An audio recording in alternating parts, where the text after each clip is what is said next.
Yang Muhammad Chinasami, Salam Malaysia Madani, tekad perpaduan penuhi harapan.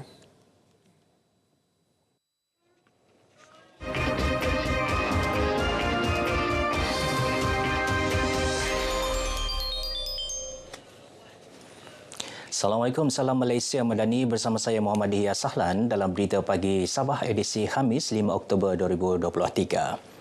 Pendekatan sederhana atau non-ekstrim merupakan formula terbaik memajukan umat Islam tanpa menggugat kedudukan golongan bukan Islam. Ketua Menteri Datuk Seri Panglima Haji Haji Noor berkata ia sesuai dalam menjamin keharmonian hidup masyarakat majmuk termasuk di Sabah. Kesederhanaan yang diamalkan juga berupaya menjaga dan memupuk perpaduan di negara yang mempunyai rakyat berbilang kaum dan agama ini. Datuk Haji Ji berucap sempena Konvensyen Pengurusan Hal Ehwal Islam, sempena Ijtimak Perdana Agensi Agama Seluruh Malaysia kali kedua, disempurnakan Perdana Menteri Datuk Seri Anwar Ibrahim. Menurut Ketua Menteri, Kerajaan Negeri akan terus melaksana program keagamaan dan kerohanian dengan memperuntukkan RM176.16 juta tahun ini untuk perbelanjaan operasi. Kerjasama dan kesatuan antara agensi agama persekutuan dan negeri juga diteruskan ke arah mengemaskini dan memantapkan lagi pentadbiran dan pengurusan hal ehwal agama Islam negara. Kerajaan juga memastikan agensi agama tidak ketinggalan dan sentiasa selari dengan urusan pentadbiran negara kerana kebersamaan dan kesatuan merupakan kekuatan dalam menghadapi cabaran pengurusan hal ehwal Islam yang semakin mencabar. Sebanyak 45 buah bot diserahkan Kerajaan Negeri kepada Jabatan Bomba dan Penyelamat Malaysia JBPM Sabah dan 12 jawatan kuasa pengurusan bencana daerah bagi kegunaan operasi ketika bencana banjir di negeri ini.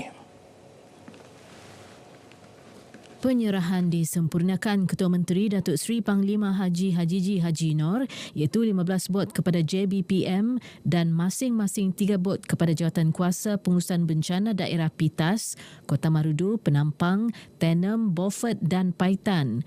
Manakala 2 bot diperuntukkan kepada Kota Kinabalu, Kota Belud, Papar, Tuaran, Sipitang dan Tongod. Dengan adanya bot-bot ini, operasi dapat dijalankan lebih cepat dan lancar. Jadi dengan usaha daripada NATMA ini, kita harus berterima kasih dapat membantu pengurusan bencana banjir akan dapat dilaksanakan khususnya dalam pengurusan bantuan masa-masa banjir nanti. Jadi kami berharap bantuan ini akan terus dapat kita salurkan lagi kepada daerah-daerah yang memerlukan di masa akan datang. Kerjasama utuh antara Sabah dan Johor akan terus diperhebat, ia khususnya dalam isu pendidikan dan dakwah melalui perkongsian pengalaman serta maklumat. Exco Hal Ehwal Agama Islam Johor Muhammad Farid Muhammad Khalid berkata Sabah merupakan rakan strategik yang perlu dimanfaatkan sebaiknya. Bukan sahaja dengan kepelbagaian dan keunikan Sabah itu sendiri, tapi dalam maksud kerjasama yang sangat baik yang telah pun terjalin sebelum daripada ini, dan bertanggungjawablah saya untuk meneruskan hubungan baik ini. Dan saya sangat berterima kasih pada Yang Berhormat Datuk atas penerimaan pada hari ini. Beliau ditemui selepas kunjungan hormat terhadap Menteri Sains, Teknologi dan Inovasi merangkap Exco Pendidikan dan Hal Ehwal Islam Sabah, Datuk Dr. Muhammad Arifin Muhammad Arif. Antara dibincangkan ruang serta peluang dalam pendidikan dan dakwah di Sabah serta Johor. InsyaAllah Majlis Agama Islam Sabah dan Jahin akan meneruskan usaha untuk susulan selepas pertemuan ini, dan saya yakin dengan kolaborasi ini kita akan dapat memperkasa khususnya hal ehwal Islam di negeri Sabah, kerana Johor cukup berpengalaman dalam banyak bidang pendidikan, dakwah dan beberapa hal yang perlu kita pelajari. Usahawan baharu di negeri ini disaran aktif meneroka peluang perniagaan secara digital. Ia sejajar dengan perkembangan dan trend dunia perniagaan masa kini yang bersifat dinamik terutama di alam maya tanpa sempadan. Setiausaha Tetap Kementerian Sains Teknologi dan Inovasi Datuk Muhammad Hanafiah Datuk Muhammad Kasim berkata, usahawan perlu merebut peluang memperkenal serta mempromosi produk dan perkhidmatan masing-masing melalui platform digital yang bersifat global. Ujarnya adalah menjadi hasrat kerajaan melahirkan lebih ramai usahawan berdaya saing.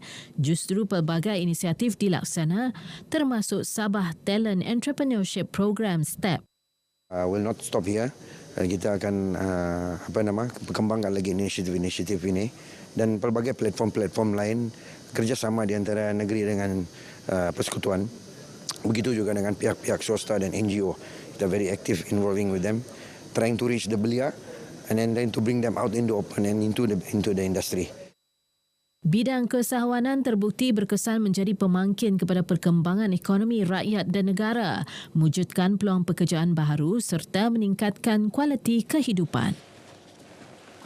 Kerajaan negeri sentiasa terbuka memberi peluang kepada golongan belia terlibat dalam pentadbiran dan di peringkat pihak berkuasa tempatan PBT.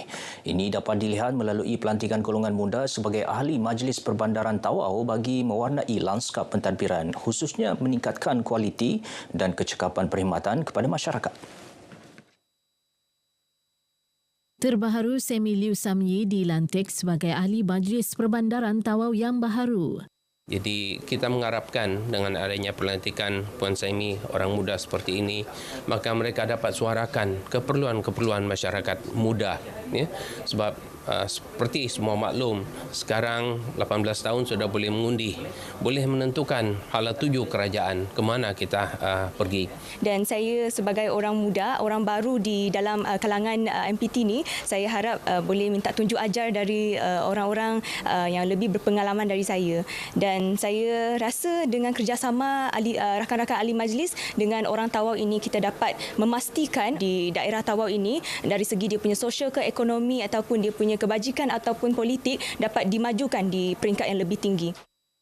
Pelantikan ini menjadikan keseluruhan 24 ahli Majlis Perbandaran Tawau terdiri daripada pelbagai peringkat umur yang dilihat gabungan terbaik khususnya dalam perkongsian pengalaman dan idea baharu.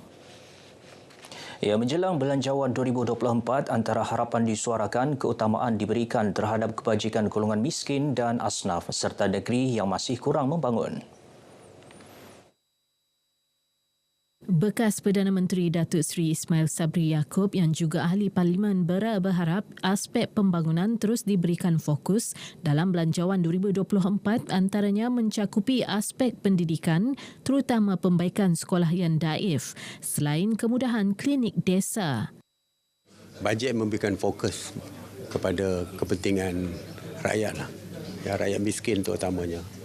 Dan di negeri-negeri yang memerlukan dana untuk pembangunan seperti Sabah, Sarawak, kita ada isu sekolah daif yang memang daif, boleh runtuh pun setengah sekolah tu. Cikgu-cikgu yang belajar tak ada tempat tinggal dan sebagainya. Beliau ditemui RTM selepas merasmikan Persidangan Integriti dan Tata Kelola Kebangsaan 2023 Persatuan Institusi Kewangan Pembangunan Malaysia ADFIM. Belanjawan 2024 akan dibentang di Dewan Rakyat pada 13 Oktober depan. Majlis Datuk Persekutuan Malaysia MDPM berhasrat melaksana pelbagai program tanggungjawab sosial korporat CSR bagi membantu golongan memerlukan di negara ini. Dalam masa sama, beriltizam mewujudkan hubungan kukuh dalam pelbagai sektor untuk manfaat ekonomi demi kesejahteraan masyarakat dan negara. Presiden MDPM Datuk Iskandar Abdul Malik ditemui selepas kunjungan hormat terhadap Yang di-Pertuan Negeri Sabah berkata, MDPM ditubuhkan sejak 29 Mei 2002 dan mempunyai 256 ahli berdaftar. To see what we can contribute to the states, because the members are mainly from the capital industries, top civil servants, ex-generals and all that. So we pool resources. So we have group people with ideas that can convert into economic benefit and social benefit. Tujuan kunjungan adalah memperkenalkan ahli tertinggi MDPM kepada Tun Johar. Baik, sekian paparan untuk Berita Pagi Sabah kali ini. Terus setia bersama RTM, menyusul selepas ini Berita Pagi Sarawak.